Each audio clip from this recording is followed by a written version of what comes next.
Folks, this week we have an extraordinary show for two reasons. First, David Sereda is mind-bending in his claims that are beautifully supported. And here's the most amazing part, a total synchronicity. Linda Moulton Howe did not know about this program. She did not know about what David would be saying. Wait until you hear her segment at the end when it's just mind-bending. How could it be by coincidence that this happened? It's something more than a coincidence. Someone is sending us a message through this program. I'm absolutely convinced of it. First, William Henry's amazing interview with David Sereda. Then Linda's interview with someone who believes that they have got a handle on just how to prove that this is really happening, that there is a secret high-tech government out there. And listen in the subscriber section when David Sereda and I speculate on just why it might be this way. Maybe the secret of Roswell is this: contact failed, and we're paying the price to this day. That's what our government doesn't want us to know, dares not tell us. Not a subscriber. Well, you know what to do. You know where to go. Click on that subscribe tab. Now, here are William Henry and David Sereda. From Nashville, this is William Henry. This is Dreamland. Welcome, everyone. Folks, let's face it. Everything in our world is subject to change in the blink of an eye in the coming days. During this time, there are three types of people: those who make things happen, those who watch things happen, and those who ask, is something happening? Today, we're going to talk with David Sereda about what he's doing about the greatest challenge facing humanity.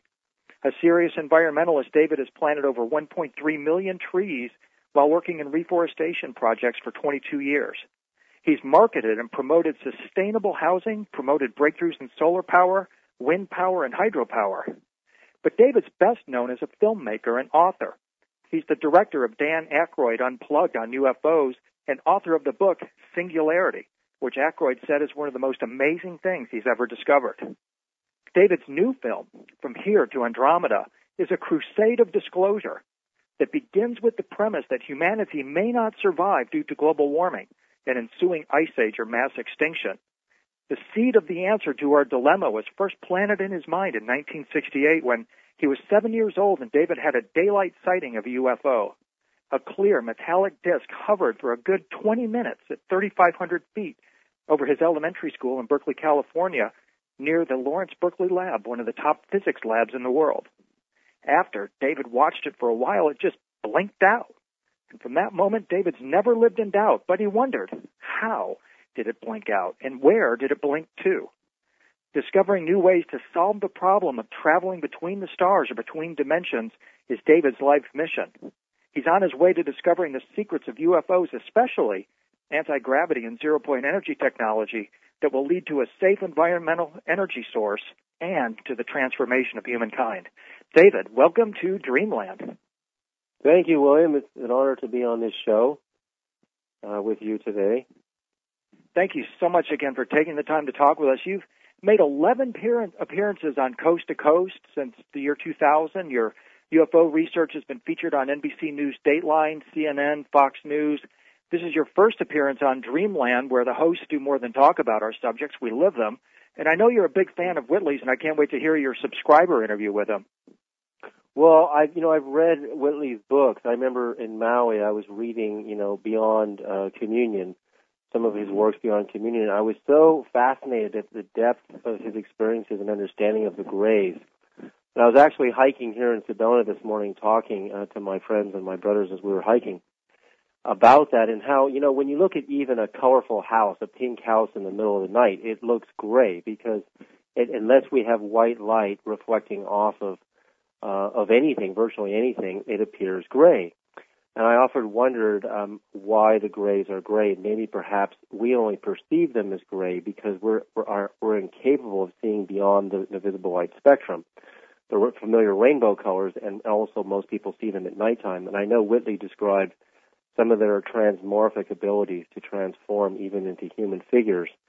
And also sometimes people see them as luminous beings.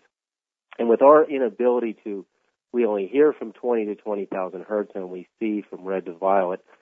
And beyond that, we have ultraviolet near, ultraviolet far, and ultraviolet extreme, which is a huge amount of information. It's about 6 or 7 times as wide as in information and wave information as the human eye sees. So it's possible, I think, as Whitley postulated in some of his works, that we're only seeing a fraction of who some of these extraterrestrials are, our limited capacity to perceive.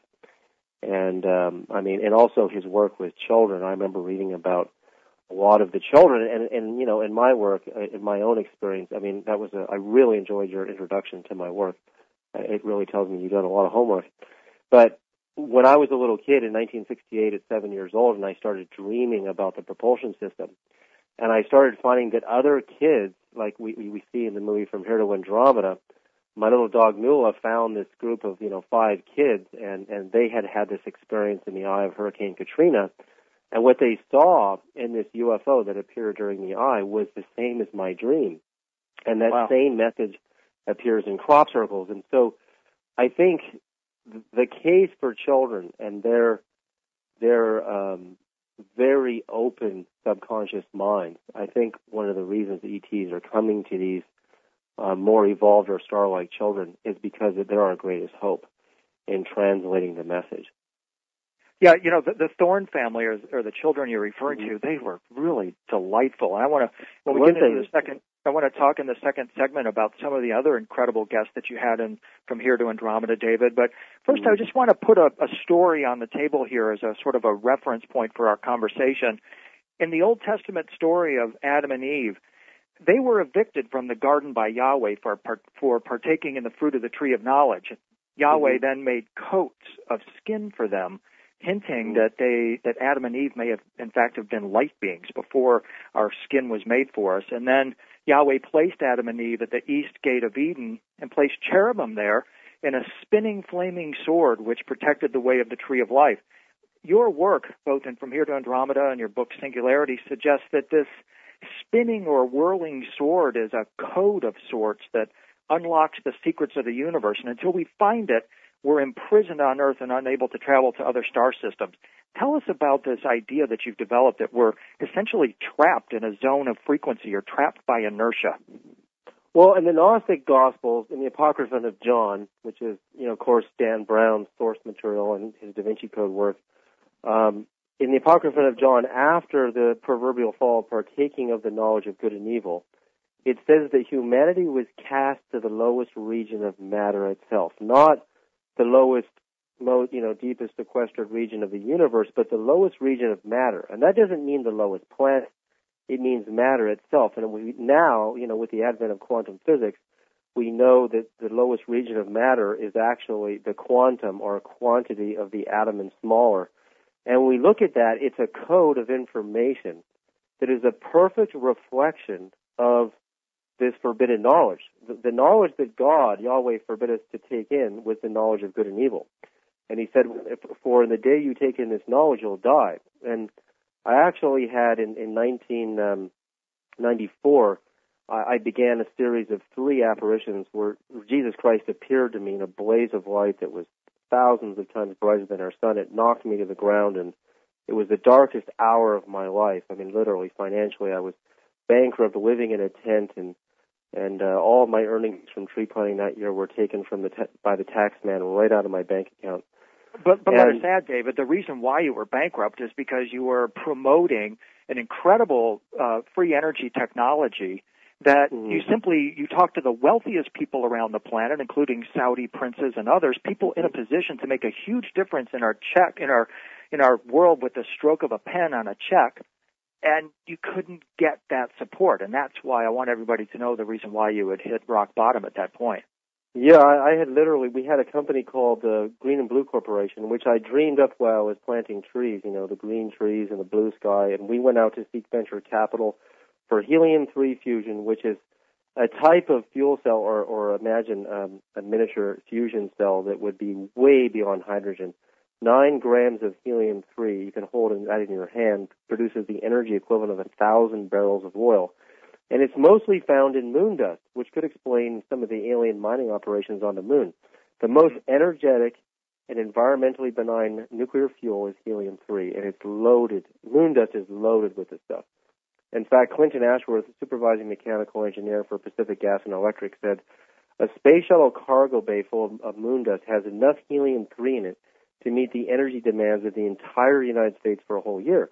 And we had, Nobel Prize-winning signatures on these technologies. We spoke in Congress in 1993 in April to the subcommittee in the House Subcommittee on Energy and Technology, and we were turned down by Gore's administration. In fact, Harry Hamlin from LA Law invited Gore personally to the hearings, and Harry Hamlin, the actor, spoke in Congress with all these, brilliant people. And with all these signatures from people like Murray Gell-Mann, Norman Rostocker, and Glenn Seaborg, who directed the Atomic Energy Commission under Kennedy, Johnson, and Nixon, you'd think we'd get our money. And we had already spent $25 million in funding on it, but it was all turned down. So there I was. My company went bankrupt. None of my technologies in 1994 by then could be funded because, all the richest people, and we met everybody, Michael Jackson, the Solomon Brothers in New York, George Stranahan, who owned Champion Spark Plugs. Nobody wanted to do anything for the planet with new technology, and this is way before Al Gore's movie came out, and even Gore himself didn't even show up for the hearings, and we got turned down by Congress for a measly $10 million. So I was living in my tent, and during a rainstorm, my tent was flooded with water, and I got hypothermia, and that's when I left my body, and Christ appeared in this vision, this enormous ecstatic vision of blinding ecstasy. I mean, I was not able to look at his face for more than a couple of, at the most, a 2-second glance each time I looked at him. And he taught me singularity. He gave me the teachings of singularity, which was really the magical riddle to everything in the universe. And as he taught me, and I started studying, quantum physics on deeper and deeper levels, I understood that as the Gnostic Gospel, the Apocryphon of John, says that we were cast to the lowest region of matter itself, that there was a code on matter, that if you could understand it and break the code, you would be free from aging, disease, and death. You would actually see the cause of aging is this code, and you would be able to move faster in the speed of light. The cause of why we can't move faster in the speed of light is in this code, and the cause of war itself is in this code. And what it is it's the knowledge of good and evil is a polarity, it's a duality. And if one person takes in the knowledge of good and evil, essentially you go from a divine state of undivided love, which is singularity, and then you go into this good and evil, which is conflict. You actually are eating a war. You're not ingesting good and separating evil. You're the whole thing. So as the conflict turns inside of us, what it does is it creates a spinning, just like you said, the spinning vortex around the Garden of Eden. It creates a spinning duality, and the duality creates a shield, Jesus showed me, that shields the soul from the omnipresent love of God, because this duality, this conflict that radiates inside of us, can't allow singularity inside of itself. So what happens is we egoify God by saying, I interpret God correctly. This is the absolute good, and this is absolutely evil. It's a trick. And this riddle can never be solved. And what happens is when 6.5 billion people take in that knowledge, they each interpret good and evil slightly differently than their neighbor, and sometimes radically differently than their neighbor. And they form religions which are interpretations of God that are always different than the other religion, or even the same religion itself. As we know, Christianity, Buddhism, Hinduism, Islam are all divided. And the divisions happen because of our ego identifying with our version of good and our version of evil. And because they're different, we fight each other. We go into holy wars, we go into religious wars, and even though we say there's only one true God, we divide that God because the ego, the duality inside of us, we really believe that our version of God is better than the other. David, I got to catch a break. When we come back, I want to talk with you about your conversation with Boyd Bushman about singularity. Mm-hmm. This is William Henry. This is Dreamland. We'll be right back.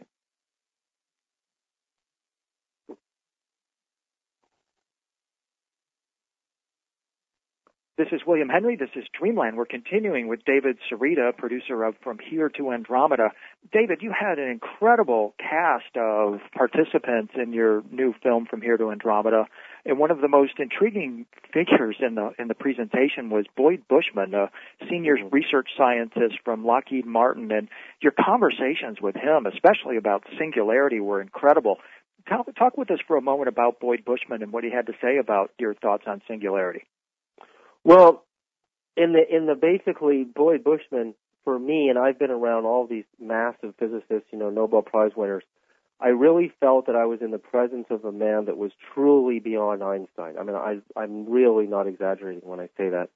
And I know it sounds so facetious to even say something like that, but really, I really felt it in my years of experience with quantum physicists and particle physicists and nuclear physicists, that Boyd was just a gem. I mean, his sense of humor, his warmth, and his knowledge were just, it was almost like being in the presence of an enlightened scientist. I mean, he had this... Like a Yoda-type guy. Yeah, I mean, just his light, I mean, it just made me laugh. I mean, his brilliance came in these flashes of light in my mind, and he was like a great teacher for me. At the same time, he showed me that all of the knowledge of duality and singularity that I was being taught by Jesus, that I had gotten in my visions of UFOs and how my journey to find the answer to their propulsion systems, he basically showed me I was on the right path, and that Lockheed Martin, he even filed a lawsuit against Lockheed Martin for withholding technology he invented that could end oil, could transform the world. And he said that we have now identified forms of energy that are beyond nuclear, beyond solar and wind, non-atomic energy sources that are benign. And Lockheed won't let these technologies out. And in fact, during Project Disclosure, it is stated that Ben Rich, who was the former head of Lockheed Skunk Works, said that we already have the technology to go to the stars and beyond, send ET back home, but it would take an act of God to get that technology out to benefit humanity. And Boyd says that we know 4 or 5 nuclear forces, and if you think of the Force in Star Wars with Yoda teaching, Luke how to do anti-gravitic exercises, and you think of that the forces that we know are, one, the strong nuclear force, which is binding our atoms together, and those atoms are made of the same dual pairs, positive and negative, on all the subatomic particles as the knowledge of good and evil. So our consciousness is reflecting into our atomic code the same information, positive and negative. And that duality is the cause of inertia, which is the problem when you try to move faster than the speed of light or even try to accelerate towards the speed of light. Duality is the code on matter that is imprisoning us and actually prevents us from seeing a real-time picture of our universe. It's the reason we don't even see the light from the Andromeda Galaxy 2.2 million light years from here right now. We're seeing it as it was 2.2 million years ago. But there is a light, a singular light, that if we could perceive this singular light, we could see our universe right now, the whole thing in real time. So this code, Boyd Bushman actually confirms, is the reason why we can't move faster than the speed of light. And there are forces that we have identified. We have the strong force, the weak force, which is, the W and Z particles, the background energy of the universe, the electromagnetism, which is light, and gravity. And some people divide electromagnetism and magnetism into other 2 separate forces because magnetism is a polarity and light is a singularity. So Bushman is now saying they have identified, and he has done the work. 20 years at Lockheed Martin, he worked for Howard Hughes, Texas Instruments, designed a Stinger missile which was called the Red Eye for General Dynamics, a massive amount of work this scientist has done, and he is saying on camera that we have identified the 6th, 7th, 8th, and 9th forces. So you think of the Force in Star Wars. And that what we can do with these higher forces, we discussed in From Here to Andromeda. And singularity, he said, that is the ultimate. He described it as the substratum of our universe. I mean, that's amazing. It's almost like he's trying to say this is the kingdom of God that we've discovered. But we're practically scientifically proving the existence of God because all of the words of Jesus, even in the canonized Gospels, even he says in Matthew 6:22, if thine eye be single, thy whole body shall be filled with light. Well, it turns out that everything he's saying is perfect in quantum physics, that if you can end the duality in all the particles, you become light. In fact, light, as we know it, is a singular particle. It spins positive. It doesn't have a duality inside of it. There's no negative. But the light that we know is trapped in duality and travels very slowly because the negative background pressure in the fabric of space is attracted to the positivity of light and slows it down. So David, there is a light beyond it. I want to talk with you more about the beings of light. You talked about Pythagoras and his encounter with a light being another, and you talked about your incredible experience with Jesus, how his body materialized, and you watch that occur atom by atom until the sort of diamond being is in front of you. But this whole idea of humankind being denied access to the frequencies of higher beings, it suggests to me a hierarchy, sort of like the FCC regulating internet bandwidth. Is there a hierarchy that's conditioning us to dismiss the notion of extraterrestrial intelligence and the possibility that we can't have access to these unknown forces? Or is just this the way nature works? Are these natural forces that we're dealing with, or are there beings who are intervening between humankind and these unknown forces, seeking to prevent us and to keep us locked into the program that we're all dealing with presently? It's actually natural. We have to come to the realization that we are wasting most of our psychic reservoir of energy on the internal conflict. And you can see good and evil at work in your own mind. I mean, everybody, every day. I mean, everything we do, we debate inside of ourselves, should I do this or should I not? And we oscillate back and forth. And the difference between the positive and negative forces inside of us either retreats and says no, or goes forward and says yes. If there was no conflict going inside of ourselves, if we could end that, as Jesus says in Matthew 6:22, and as he says in the Gospel of Thomas, in fact he refers to that if two people become a single one, you can tell the mountain to move and it will move. And I literally mean that if you can end the duality on atomic pairs in a spaceship, and a mount in a spaceship, it becomes free of gravity, free of the laws of inertia, and it can move instantaneously, according to quantum physicist Paul Dirac, anywhere it wants in the universe, if it enters the singular field. And I believe the highest angelic extraterrestrials are actually doing that. But the knowledge of good and evil is a reflection of our dual-natured consciousness. Now, that duality is the cause of cellular aging. The inertia, the resistance in the conflict of the dual pairs is causing us to age. Remember, Yahweh or God predicted that we would die if we took in this knowledge.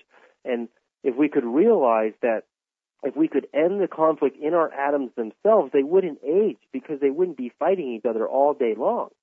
And if we could ultimately tell our atoms to become single, they would become a body of light, stripping off the mortal flesh that is trapped in this duality, and we would be truly liberated. So that's something we have to realize, where God says in the garden, now lest he, take forth and partake of the tree of life, not the tree of the knowledge of good and evil. Because conflict is death. Conflict ultimately causes wars. It causes us to not even love our neighbors, let alone our own, spouses and mates. The fact that we have arguments every day is proof that the conflict is going on inside of us. And when conflicts get very, very extreme, they break out in wars and violence. But if you can end this conflict in your cells, end it in atomic pairs in a spacecraft, you can end aging, you can travel faster, way faster than the speed of light, and you can literally become free of the matrix and the fabric of space-time. But when Christ appeared to me, atom by atom, I literally first was baptized under a giant baptismal font and a huge crucifix that appeared amongst the oak trees near my dad's ranch. And then I was taken above the rainstorm, above the clouds, and I saw millions, trillions of tiny atoms like diamonds of light from all directions, above, below, behind me, in front of me. They just rushed together and made this oceanic sound of a giant roar and materialized the body of Christ right in front of me. And he was showing me that he collected his atoms from the universe itself, and that when I looked at him, for me personally, there was no doubt I was looking at the Supreme Being. I saw the whole universe coming out of his body, and I couldn't look I dared not look for a second each glance. I fell flat on my face with all my might. I could not stand up in the spirit. And when I looked at him, it's like my mind started zooming and expanding into the universe, and that was so terrifying for me as a little human to enter the Christ consciousness that I had to humble myself and dared not look. And when I looked again, oh my God, he's definitely God. Oh my God, the whole universe is in this man. There was innocence, love, ecstasy, peace, power, beauty, wisdom, and graces that the graces are so beautiful that it made the ecstasy look boring. And it was, it was the most powerful experience of my life.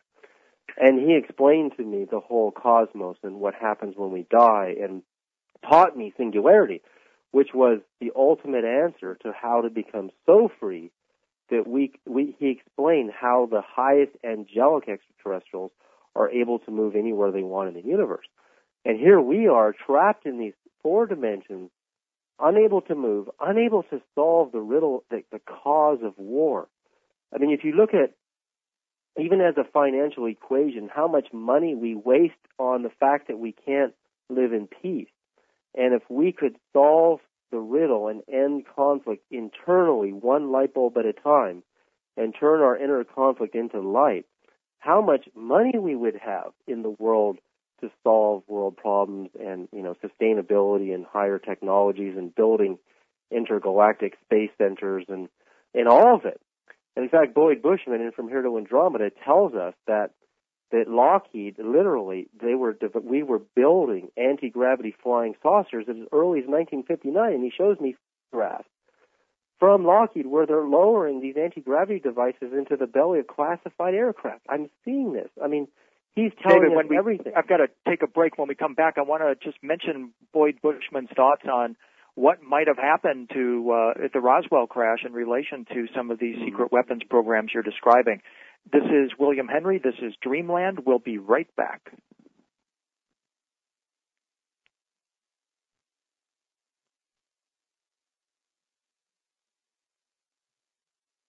This is William Henry. This is Dreamland. We're continuing with David Sereda. David, in your interview with Boyd Bushman in From Here to Andromeda, he tells an incredible story about what might have really happened to cause the Roswell crash. Would you mind sharing that with us, please?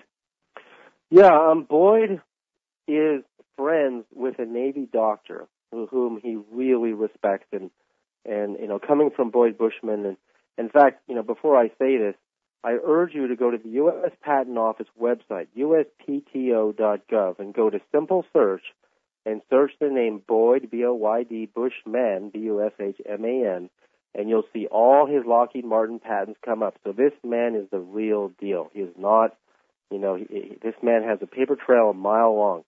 And he is saying that his friend, the Navy doctor today, whom wants to remain anonymous because he's afraid for what the people will do to him, he said that he, in 1947, during the time of the Roswell incident, he treated a young pilot who had just shot down the Roswell flying saucer, and with some kind of a super weapon, because I charged Boyd Bushman and said, with what kind of a weapon?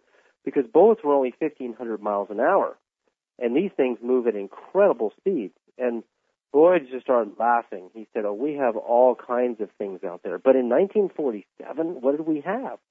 And essentially what was happened is the FBI just released over 1,600 pages of formally classified UFO files under J. Edgar Hoover, and I have gone through only about 500 or 600 of the 1,600 pages so far.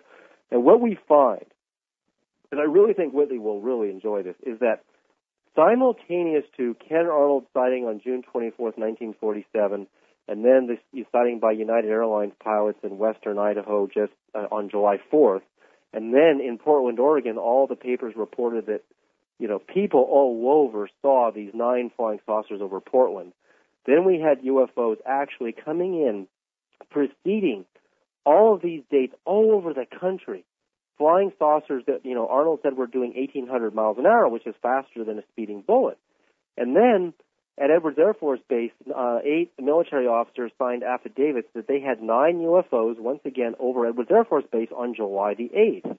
Well, right in the middle of all this, there's these incredible stories, several of them, from different parts of the United States. One of them was in North Hollywood, California. A a flying saucer was flying over North Hollywood, and it crashes in this woman's yard catches on fire. They come and put out the fire. They retrieve the saucer, and it's an aluminum flying saucer with radio tubes mounted inside of it.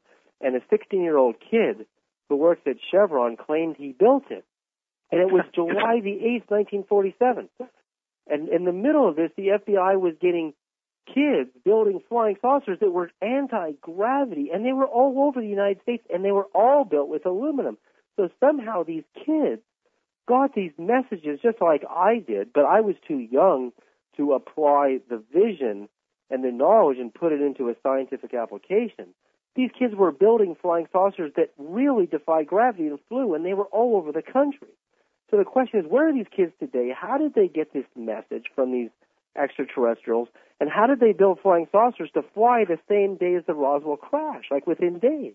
How did this occur? And what I believe was happening is that they were being taught by these extraterrestrials how to develop zero-point energy and anti-gravity in 1947, and the question is, what happened to all these kids? Did they get bought up by Boeing and Convair and Lockheed in pursuing years and McDonnell Douglas? With this kind of technology, we would save the planet. We would never have had global warming.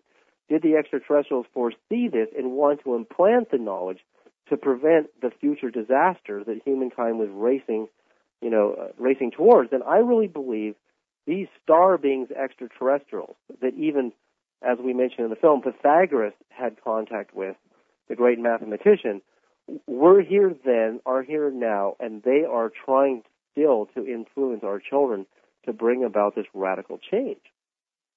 And incredible. Mm-hmm.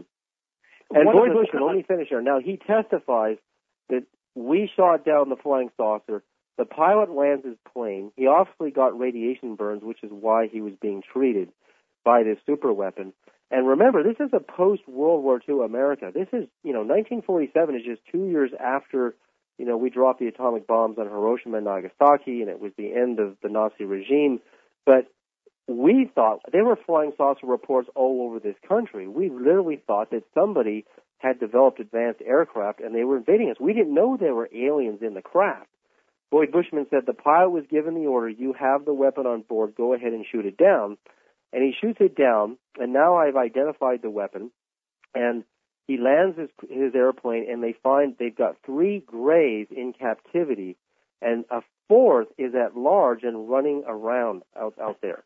Now imagine during the Roswell crash, we have a saucer coming in, I'm guessing, at 1,500 or 1,600 miles an hour, and according to the Marcel family, it hits the Earth in one location, skips like a pebble for another 10 miles.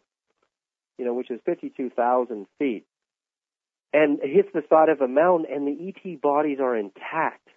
Anybody knows that if you had any commercial aircraft as we know it, and you hit the ground and even skipped, the G-forces on the impact would destroy the pilot. But if you can cancel out gravity, cancel out the forces of inertia, there is no G-force on sudden stops and turns, so the bodies would remain intact. And that would mean they don't experience the sudden stop the way we do. And that would be the only explanation as to how the bodies could have survived. But Boyd said the 4th extraterrestrial was never found. So if Whitley's correct, and I believe he is, that they can shapeshift, then maybe this 4th extraterrestrial is still running around out there, and I make the joke that it's Bob Lazar. And Bushman's description of the Roswell craft is amazing. He said, it was translucent from the inside and the floor of it was spongy? Yeah, and he said they couldn't find any power source, any light bulbs, and according to the pilot, it was spherical and glowing in front of him before he shot it down. And there's actually another shoot down near in the Washington State area, according to these FBI files. So we were pursuing these things all over the place, but to find no machine in the craft is consistent with, of course, I interviewed Professor Robert Thurman, who is a professor of Buddhism at Columbia College and one of the Dalai Lama's top translators on Tibetan Buddhism. And he said, according to the Buddhists, that these masters, divine, incarnations or great Buddhas or great, beings, build these ships with their minds. Their consciousness is so powerful. And they're not machines. They are propelled by the great power of thought. But if you consider that if you didn't waste all of your psychic energy on the internal conflict, how much power your mind would actually have. You could literally do these things. Thurman was another a favorite guest on From Here to Andromeda. He talks about how the Buddhists believe that that beings come from all over the universe and all over different galaxies, and they come from universes beyond, as he says, as many universes as there are grains of sand in 62 Ganges river beds. And that incredible? Yeah, and they travel in these giant towers, thousands of stories high, made of woven flower petals, which is really interesting. But the thing, and they travel, as you said, by the power of their mind and consciousness. I have a diagram of this tower, which is sometimes called Meru, the cosmic axis, the ladder to heaven, that I have up on my website. And I have a physicist from another weapons contractor, the big brain at a weapons contractor, kind of the equivalent to Boyd Bushman at Lockheed, who says there's no question that this diagram from a 2nd century Chinese manuscript is a blueprint for a particle accelerator. David, what I'm wondering is, do you think it's possible that humankind possessed this knowledge of singularity in the past and have lost it, but teachers like Buddha and Jesus have come along to remind us of this possibility? Absolutely. I mean, I believe that the ancient, Egyptians, the Syrian masters, Osiris. In fact, if you look at the teachings of Krishna on non-dualism and singularity, Buddha on non-dualism and singularity, and also Osiris on non-dualism and singularity. My favorite, poetic descriptions of it are in the Gospel of Thomas by Jesus. His language is so beautiful in explaining how he produced all the miracles by attaining singularity. But when you compare that to what quantum physicists are discovering in these particle accelerators, you find it's really, firstly, we know in What the Bleep Do We Know how Dr. Emoto showed that your consciousness, your thoughts, can be transferred to water and affect the architecture or structure of water. Beautiful thoughts produce beautiful crystalline structures, and chaotic or negative thoughts produce, chaotic structures in the crystal. So we know also from other quantum physicists I mentioned in my book Singularity how consciousness imprints our reality. So if our consciousness is in duality and it's telling our atoms to be in duality, what happens when our consciousness becomes singular? We no longer waste this psychic energy in this, perpetual conflict. And myself, my own experiences, upon meeting Jesus the first time, instantly I had the ability he gave to me to see the dead and spiritual beings and star beings. I mean, I have seen hundreds and hundreds of ghosts with perfect clarity with my eyes open, including extraterrestrial beings, right in front of me. I mean, with full color in 3D. It's really amazing. The first scene in From Here to Andromeda is kind of a reenactment, kind of reality TV style, home movie style of me and what it's like when these beings appear in my room. And it was so intense in the beginning. I had seen, some people that are so familiar to us that if I told people who they were, they simply just couldn't believe it. But what happens is when you stop wasting the energy on the internal conflict and you become more single, your psychic eye, your ability to see beyond violet into the ultraviolet spectrum starts to expand. And that is where a lot of these UFOs are vibrating. The space shuttle video cameras are capable of seeing ultraviolet light, and then all of a sudden you see this great wealth of glowing orbs and light craft. Digital cameras, which can see into the ultraviolet, you see the orbs, you see people are downloading their photos after a vacation, and in a farmer's field or above a lake is a flying saucer. In fact, there's one photograph I show in From Here to Andromeda where you can see how the saucer transformed the color of the sky into violet, and now that is because of the ultraviolet transference to our color spectrum produces a violet color. So there is a wealth of information about the invisible, but what starts to happen is our ability to perceive the invisible universe. We realize, oh my God, we're not alone in the universe. And as Whitley's work has also shown, that a lot of his experiences that he has had are occurring on this level. And when you consider even, here's an amazing argument. Physicists say that the Pleiades, some 40-odd light years away from us, are young blue stars, and blue light is hotter than, yellow or orange light. So we think those stars are so hot that there's no way anyone could survive there. But what heat really is a difference or differential between two waveforms. If a low-frequency waveform comes in contact with a high-frequency waveform, such as our sun striking the human body, the sun is a very high-frequency waveform, the difference between them is so great that it produces friction, which is what heat is. But if your body is vibrating in a higher frequency, say you were in the Pleiades, but your organism was vibrating in a much higher frequency, the difference between that body and their stars can be so low that the heat that it experiences is much less. So they're actually wrong. When you start to expand your knowledge in your mind, there literally could be interdimensional, or what we call interdimensional, but higher energy bodies in the Pleiades star system. And if we came in direct contact with some of these star beings, their bodies can be so radiant to us that we would even have a hard time looking at them. And that is what, of course, I experienced with Christ. And we know from angelic descriptions of the highest level of angels that you go to the cherubim, and then you go to the higher and higher levels of angels, that there are descriptions. In fact, on the Ark of the Covenant, the seraphim, which are higher up than the cherubim, are so powerful that they cover their eyes and their feet with wings. The eyes and the feet are traditionally transmission points with many great masters. In fact, just looking at the feet of Buddha or the Virgin Mary or Christ, when I was looking at Jesus' feet falling on my face, my mind was just expanding into the universe and cosmic consciousness. His feet were so holy and so beautiful. It was unbelievable what it was doing to my mind, let alone his eyes, which were blinding like thousands of suns. So one of the beings, in fact, in the opening of From Here to Andromeda, this woman that appeared hovering right over now my wife Crystal's bedside, had this blue gauze wrapping her feet and her face, concealing the eyes and the feet, which had true meaning. It was traditional to cover those transmission points, because if you're not ready to receive that much cosmic energy, it can literally, it's like sending 1,000,000 watts into a 1-watt circuit. It will destroy it. It suggested to you that she was indeed an ultraviolet being, or in an ultraviolet frequency. David, we've got to catch a break. Let's continue on this line of conversation when we get back from the break. This is William Henry. This is Dreamland. We'll be right back.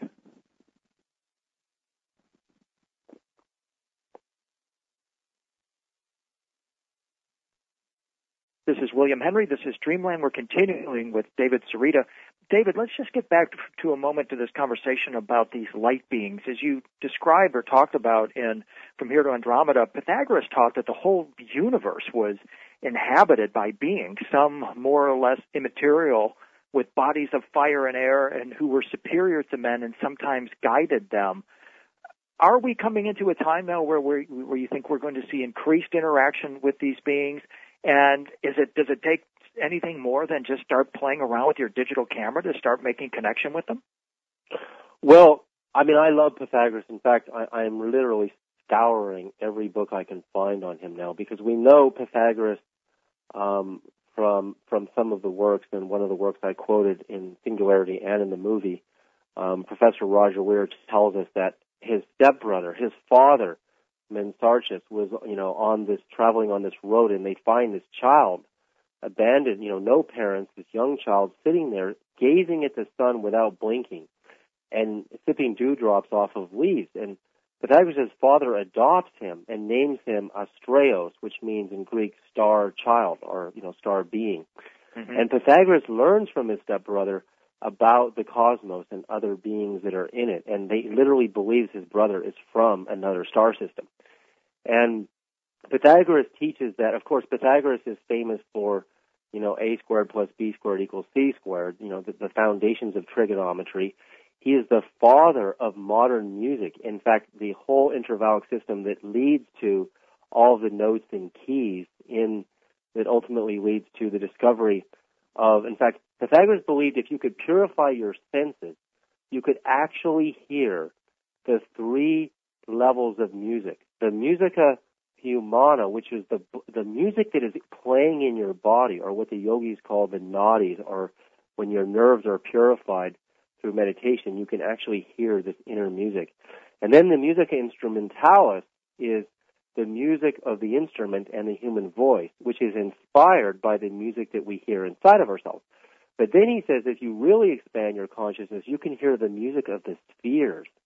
And that Pythagoras actually heard this and was actually trying to translate the note of every planet in our, solar system into an actual music. And he actually experienced the music of the spheres and actually heard it. And so did Beethoven when Beethoven was going deaf. And in fact, I'm reading an amazing book right now called The Music of the Spheres by Jamie James and learning more about this. So Pythagoras not only gives us trigonometry, but he gives us the foundations of the evolution of music, creating the ancient music and putting it into a form, the note system, and the different keys and chords. And then he teaches us that if you purify your senses, you can hear things that no man can hear, and you can see what no man can see, the invisible universe, which is where we can begin to make contact.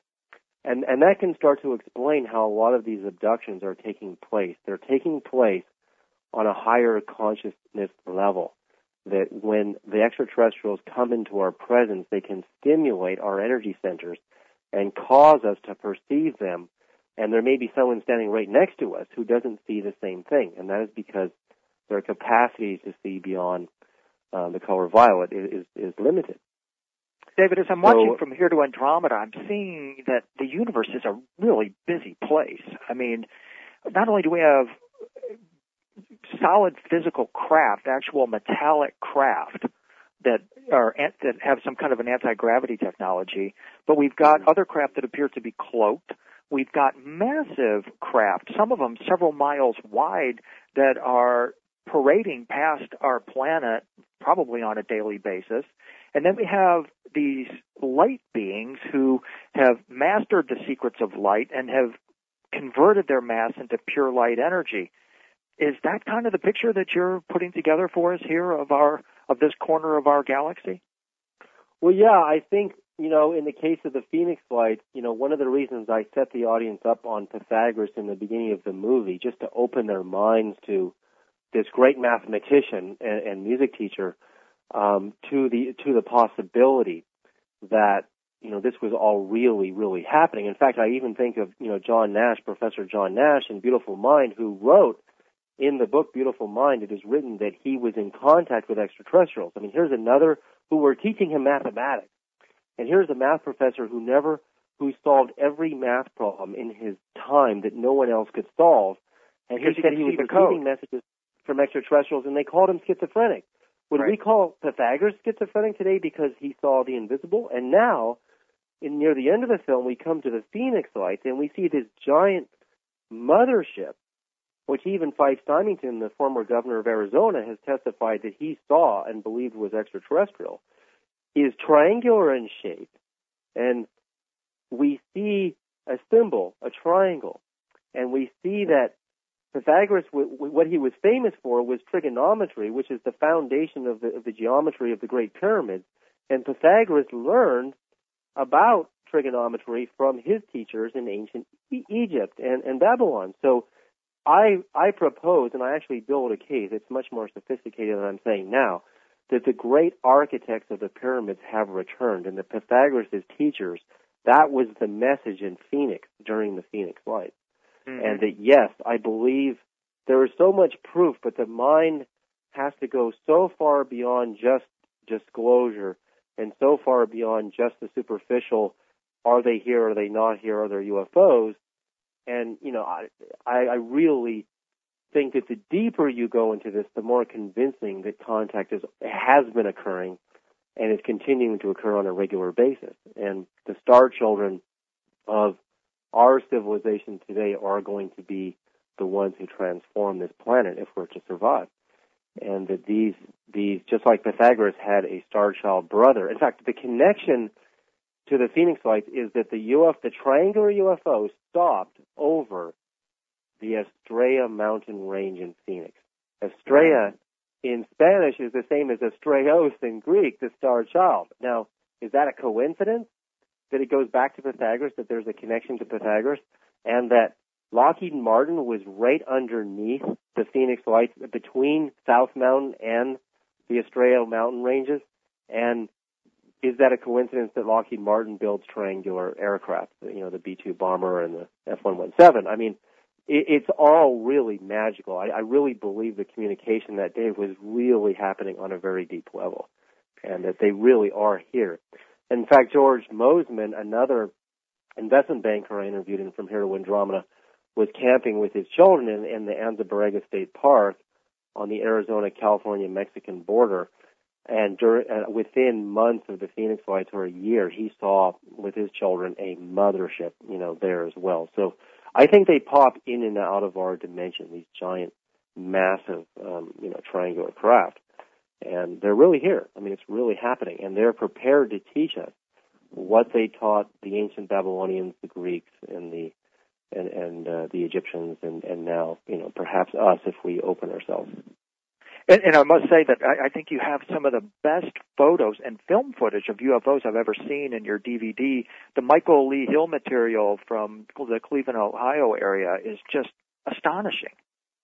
It's astonishing. Michael Lee Hill, won the Stephen Vai Open Guitar Challenge. For those of you who are Stephen Vai fans, he's like the Jimi Hendrix of today, the master of guitar. And he's actually a very spiritual guy. I mean, we've had many dialogues on the internet.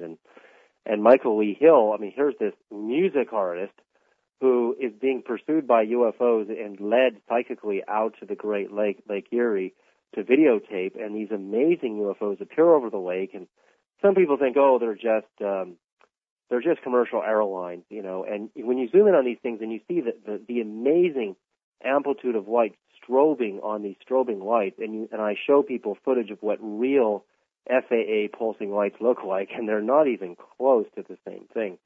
We really know, and they're silent. They're not making any noise like commercial jet airliners do when they pass, low over your head, and they just hover out there above the lake. And Michael's had many direct experiences and contacts with the ETs themselves, and I wonder if they are inspiring his music, because here's a guy who didn't even study music, played the guitar intuitively and didn't even know what note or key he was in, and he wins the Stephen Vai Open Guitar Challenge. So it's kind of like, once again, are the great masters returning and teaching on this subliminal level through behind sleep and through dreams and through... I don't even like the word abduction anymore, because, abduction is when you're forcibly taken against your will and they do experiments on you, clearly. But when you're having contact, and even though it may be terrifying to see a being beyond this planet, and they're teaching you, and they're expanding your consciousness, that is really more of I see it more as a student, teacher relationship that is bonding.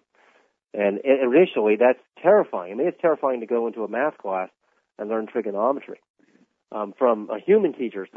Or even to sit down with Einstein, even try to have a conversation with him would be humiliating for most people. So imagine an extraterrestrial who can conquer the vastness of space. It's terrifying as a mere human, to try to learn step by step and be in the presence and the magnitude of the energy that radiates off some of these star beings.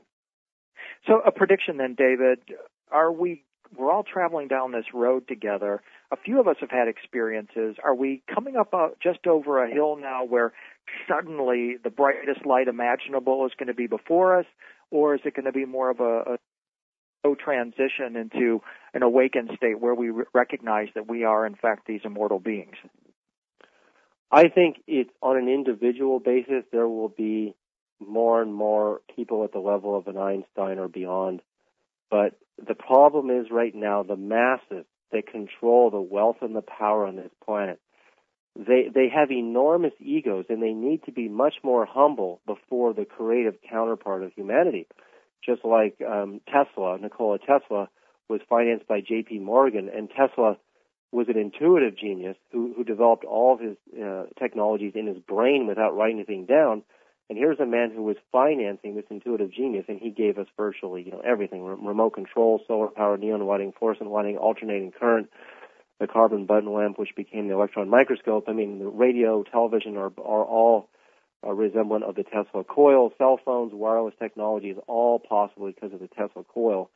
And what's missing today is Americans are are full of genius, insight, and creativity, and so are Europeans and people over the world. But you need these money people to get closer into a bonded relationship to finance a lot of these ideas, and including my own work. I mean, I'm now making films, on very modest budgets to try to educate people more about what's possible and keep myself alive doing this. And having been a tree planter for 22 years and being sequestered in the forest, I'm now coming out, and I'm trying to, stay alive doing this as a form of service and making a modest living to do this, and hoping one day an investor will come forward. And in fact, even Boyd Bushman wants to start a company independent of Lockheed that is open to the public to develop these anti-gravity technologies. And one of the things we realized is if you took a Hummer, a heavy SUV, and you could cancel out 50% of the gravity or weight charge of the vehicle, its fuel economy would double. And that's just a modest application of anti-gravity. You can apply it to aircraft. Most of the fuel is wasted on liftoff, lifting off the ground. Now, if the aircraft weighed half as much, the amount of energy you would use for liftoff, of course, would, dramatically reduce. And then if you could get it up to 75% and eventually 100%, you would have anti-gravity vehicles hovering around. And we want to do this. Boyd Bushman wants to do this for anybody who's listening, but nobody, in fact, somebody in Wall Street saw From Here to Andromeda and decided, wow, we want to do an anti-gravity company, but they just can't believe it. Their minds are not ready to, they think, this can't be really real. I mean, is this guy really telling me the truth? I mean, we're stuck on the ground. I got my 4 tires. I got my crankshaft. I'm burning gasoline. Oh, no, we couldn't really do this. The investor has to get beyond the skepticism and the fear. Because if you don't have an investor relationship with a creative artist, you don't have a fruit to come off the tree. There you go. The film is From Here to Andromeda. It's packed with incredible interviews and information. Robert Thurman, Dr. Roger Lear, Jordan Maxwell, John Hutchison, Dr. Lynn Katai, Jason Martell, Boyd Bushman. Please get a copy of this. Educate yourself on what David's talking about because it is the future. David, thank you so much for joining us today. It's been an absolute pleasure talking with you. This is William Henry. This is Dreamland. Next up, Linda Moulton Howe.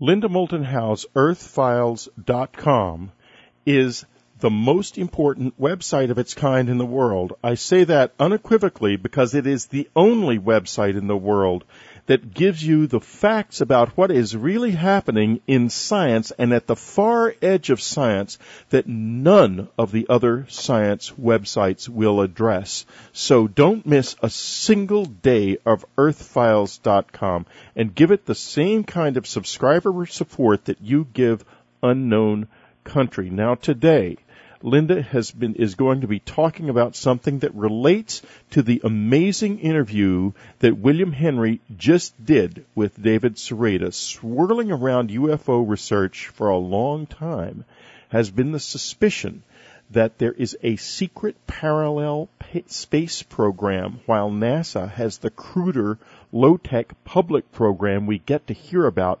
Well, is this true? Find out. Here she is from Albuquerque, Emmy Award-winning reporter Linda Moulton Howe. Thanks, Whitley. Well, the whole world knows about September 11th, 2001, when the 2 World Trades melted down to New York City streets after airliners flew into them and the so-called war on terrorism began. The day before, on September 10th, 2001, then Secretary of Defense Donald Rumsfeld declared his own war on the Pentagon bureaucracy for wasting so much unaccounted money. Secretary Rumsfeld said, quote, according to some estimates, we cannot track $2.3 trillion in transactions, unquote. Well, one of Rumsfeld's worried employees was Jim Minery from the Defense Department's Finance and Accounting Service. He backed up Rumsfeld by saying, quote, We know the money is gone, but we don't know what they spent it on, unquote. Minery, a former Marine turned whistleblower, risked his job by speaking out about millions of dollars missing from DoD balance sheets. Even 20 years earlier, in the early 1980s, Department of Defense analyst Franklin Spinney also made headlines exposing what he called, quote, accounting games in which the books are cooked routinely year after year, unquote. Trillions of dollars cooked? By whom and for what reason? These questions were behind one of the presentations at the Las Vegas UFO Crash Retrieval Conference this past weekend. 38-year-old Michael Schratt has always had a passion for studying airplanes and even took some Park College courses in aerospace engineering in St. Louis. He did not earn a degree, but he went on to become an AutoCAD draftsman working on aerospace components. Today, he is an aerospace draftsman for Armstrong Aerospace based in Elmhurst, Illinois. And in his private time, he researches everything he can about the black projects that sometimes surface in Aviation Week Space and Technology magazine. Michael Schratt has a startling theory about where all of that black budget DoD trillions have been going over the past perhaps 60 years to fund a top-secret space program that no citizen, no taxpayers in the United States knows about, including most of Congress. If true, it means that NASA is only public window dressing for a much bigger and more advanced American clandestine program to dominate and weaponize space. Schratt thinks it all began in the 1950s after Presidents Franklin Delano Roosevelt and Harry S. Truman realized that non-human, and this was their words in their documents, celestial and interplanetary, were interacting with our planet. We're spending multiple billion dollars on classified black budget programs with no congressional oversight whatsoever. One quick example is a document that I ran across. This is at the Library of Congress in Washington, D.C., and you can pick up a document called the Department of Defense Budget for Fiscal Year 1994, or whatever year you wish to acquire. It's handed out to Congress every January, and the document has the subtitle RDT&E Programs R1, that stands for Research, Development, Test, and Evaluation Programs R1. And when you look through this document, it specifically gives you details on a number of programs that they're working on, such as Foreign Technology Division. It highlights a program called Senior Year and then Forest Green. There's no details on what the program is and no details on how much was spent on the program, Linda. So we have no clue what's actually going on with these programs.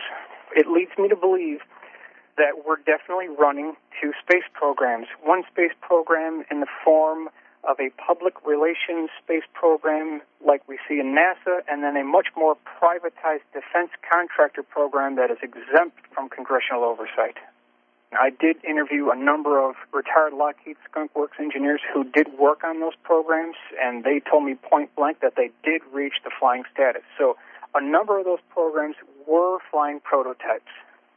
But what is your personal opinion from everything that you have combed through about whether or not the ones that don't get developed, and even those that might get to the model stage and then are scrapped, that it could be a cover, camouflage for a huge black program, which all of us wonder if it's related to our government's efforts to deal with the non-human presence? Well, that could be, and I would highlight a document that was written by Mr. Ben Rich. Ben Rich was the former head of Lockheed Skunk Works just after Kelly Johnson. He took over the reins from Kelly back in 1975.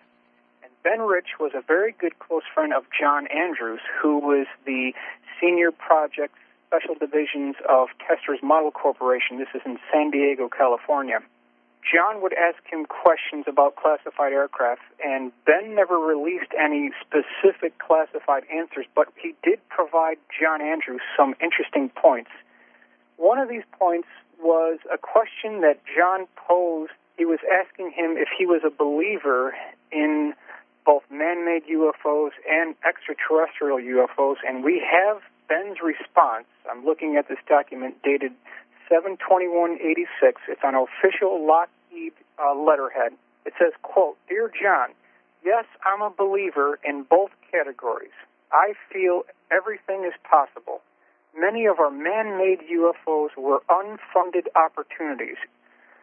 So the question is, exactly what did Ben Rich mean when he talked about unfunded opportunities? Was he speaking of classified programs within the Skunk Works that did not get proper funding, or was he speaking of hand-me-downs that we receive from others?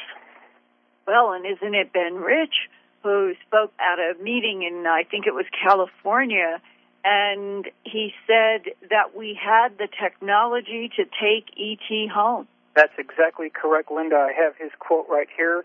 Mr. Ben Rich passed away in 1995, and before he passed away, he dropped a number of bombshells.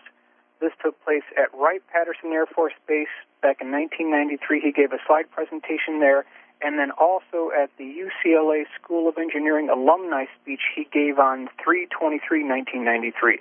At the very end of his presentation, in both of these venues, he completed the slide presentation with the following quote: "The Air Force has just given us a contract to take E.T. back home."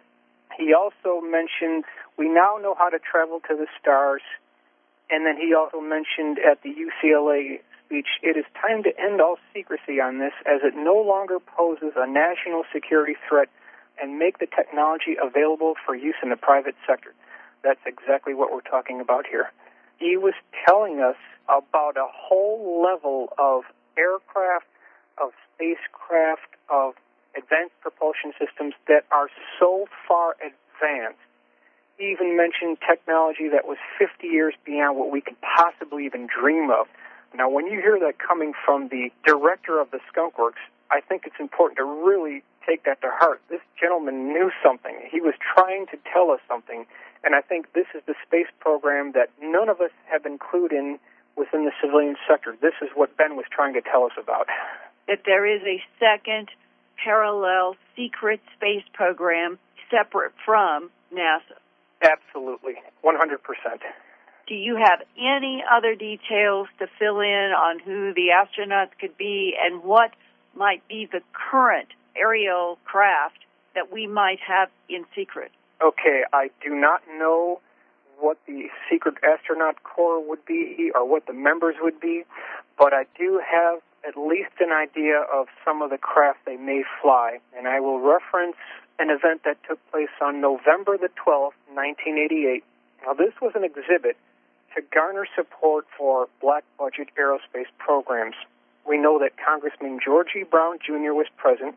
We also know that Senator Alan Cranston was present, and a number of high-level military brass was also present at this classified exhibit. This was not open to the general public. One aerospace engineer who did come forward and provide details, he was actually at this exhibit. He mentioned that there were a number of aircraft in this hangar. He also described a flattened football diamond-shaped aircraft. Aviation Week Space Technology, December 24th, 1990, has a very good drawing and schematic of what this particular aircraft looked like. Roughly, it was 100 feet in length, approximately 65 feet wide, completely composed of heat-ablasive, thermal-resistant space shuttle tiles, the same tiles you would see on the space shuttle. Mm-hmm. And this was completely unmanned aircraft, and that was one of the aircraft that was at this exhibit, Linda. And what you're saying is that this would be a sophisticated drone to go into space without human pilots? Well, this was an unmanned aerial vehicle that had 121 launch tubes at the lower portion of the fuselage. They had the capability of launching a 1/10 megaton warhead at less than 1/10 of a second. And there were 18 of these aircraft were built during the Reagan administration.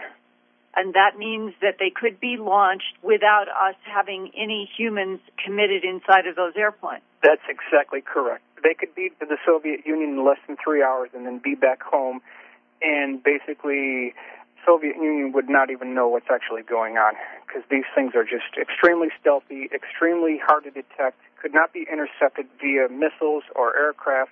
Well, Michael, where do you think these aircraft are today?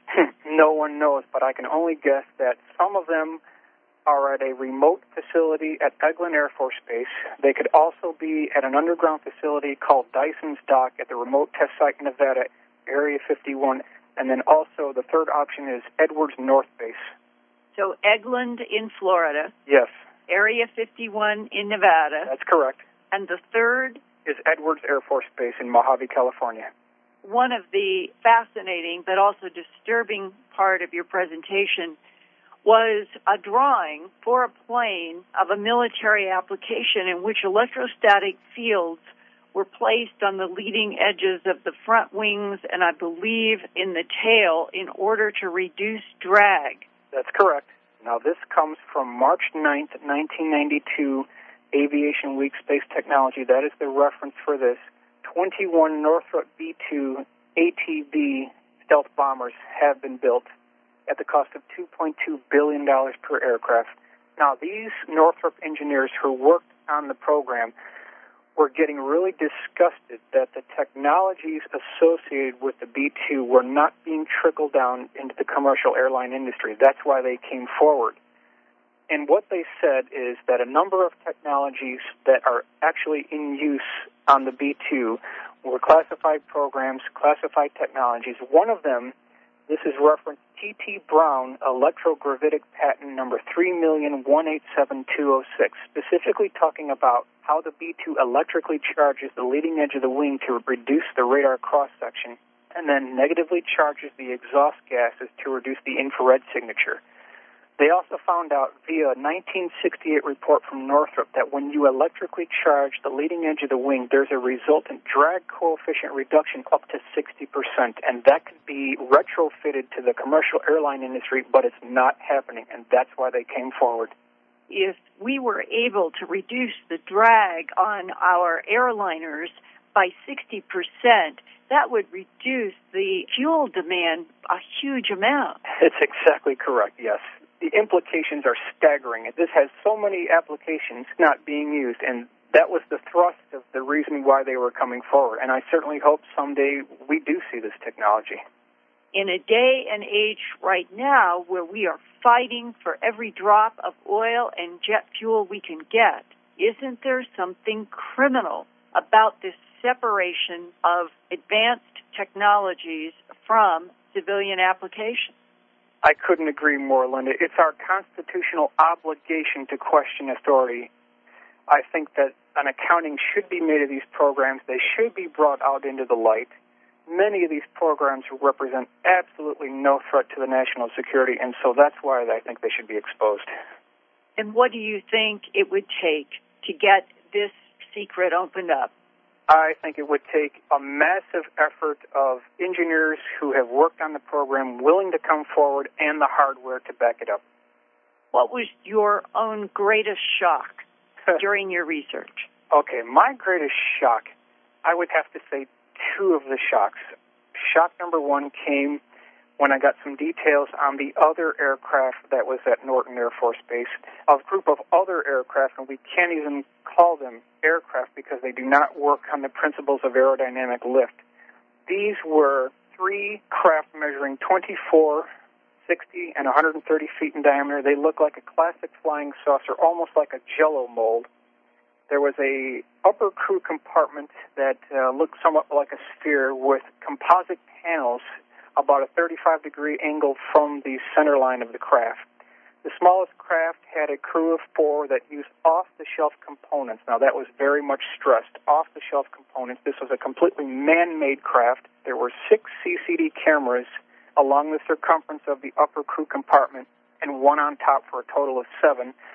They could all be flued in conjunction and produce an artificial image on the inside of the pilot's visor via the Apache display system. Now, along the central column, we believe there was a nuclear containment device. There was an articulated arm on the lower portion of the craft, and then a number of copper capacitor plates that used the B-field Brown effect. Now, these craft were hovering off the floor They were bobbing, just like you would see a large tanker at port, just bobbing on their own waves. The military Air Force general who was giving the lecture at this exhibit stated that these craft could do light speed or better. So I think that was one of my first shocks. Now, this was at Norton Air Force Base. Norton Air Force Base, November the 12th, 1988. So in 1988, yes, there were eyewitnesses that this Jell-O mold could lift from the floor, and when it did, that it had the bobbing look of ships in the water. Yes. It coincided with the Norton Air Force Base open house air show. So the air show was public, but the exhibit inside the big hangar was not public. And interestingly, when we were at the crash retrieval conference over the weekend, I received a little comment from a gentleman who was at the base at the time, and he said, yes, that base just prior to the air show went on lockdown, and they had dogs all over the place and armored personnel, people there, military police, and it was very unprecedented. So that is consistent with what we know about what happened at this exhibit. Do you personally think that Jell-O mold might have been non-human technology and not back engineered? Well, the craft had two code names. It was called the Alien Reproduction Vehicle and also called the Flux Liner because it was based on high voltage electricity. The gentleman who I spoke to stressed that this was off-the-shelf components. There was nothing alien about the components of the aircraft. However, it may have been based on something that was alien, hence the name Alien Reproduction Vehicle. They had a small VCR connected to a monitor showing this craft making hops, high-speed hops, hopping and then stopping and then moving and then making a hopping motion, and they were showing this thing in motion. There was nobody in the cockpit when they were having these on display. They were unmanned, but they did have the capability of being manned. So the implications are that if you look at the reference works and the literature from the vintage 1950s talking about atomic-powered spacecraft and nuclear-powered aircraft, it's clear that via the nuclear energy for propulsion of aircraft program in the 1950s, we were already working on ways of cracking the gravity barrier.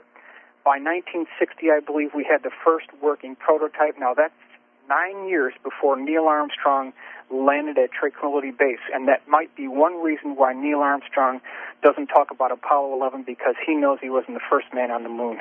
And what you're saying is that before Armstrong and company landed on the moon, that there were either non-human craft already up there, or we may have even had some private space exploration to the moon before the so-called official NASA space program. Yes, Linda, that is consistent with the literature. That's exactly correct. The literature in the aerospace industry starting in 1955 was just full of references of atomic-powered spacecraft, nuclear engines, things that could be retrofitted to trans-atmospheric vehicles. By 1960, it was completely expunged from the literature, absolutely 100%. So it's clear that they made a breakthrough somewhere around 1960 where they started with these prototypes, and that's why I believe that by that time we already had a flying prototype that could probably get to the moon. And the implications of what that means to NASA, and while we're still using Nazi SS liquid rocket technology that's been obsolete for over 60 years, is ridiculous. And you mean the shuttles are being blasted up into the air in the crudest fashion? Absolutely. The whole concept is flawed. There's a much better way to access space, and they know it. Can you imagine how enraged the NASA employees and administrators who don't know about parallel secret space program must be or would be if they knew? Not only do they not know, but less than 5% of Congress knows, and in many cases, our presidents don't know either. And the probability is that whatever was the impetus of the secret American space program to the public, NASA one, that it was based around non-human advanced technologies, whether it has been developed in alliance with those non-humans or in spite of those non-humans. That's a really good question. That's a very good question. we have a number of these craft that certainly seem to mimic what we would classify as extraterrestrial vehicles. And how do we prove this? We'd have to speak to some of the engineers who worked on the programs directly from Lockheed, also from SAIC, Science Applications International Corporation in San Diego, California. They're aware of these craft, too. And how ironic, if it is going to be the catastrophic consequences of global warming and the decline of fossil fuels that finally forces the government into an ethical action that it has not been prepared to take for 60 years. I think that that's something they may not have considered when they started this secret program. They didn't think about the environmental implications of keeping this under wraps. And now that we're so bogged down in so many environmental issues, we desperately need this technology. Now, it's their decision whether they want to release this or not, but it's clear that the time has come for this to be brought out into the open. I'm curious, Whitley, if in all of your discussions with people in government or in some capacity since the late 80s, have you ever had anybody say to you, we have a parallel, secret, clandestine space program? Well, Linda, we're going to just go a little bit over time today because for two reasons. First of all, folks, Linda had no idea whatsoever, and in fact does not now know, as we're speaking, that the David Sereda interview that William Henry did was as it is. And Linda, you will find when you listen to Dreamland that your report extends that interview almost as if the two were designed to go together, which I think is quite extraordinary. Now, second, when the implant was put in my ear, and I have to race because we're just about out of time, in May of 1989, the job was done by people, human beings, and there were more people in the yard, in the backyard, who I heard speaking clearly and who said, condition red, as soon as I became conscious and woke up. Now, they were people. Yeah. People. Period. Yeah. And this was a human thing, and I'll tell you another thing.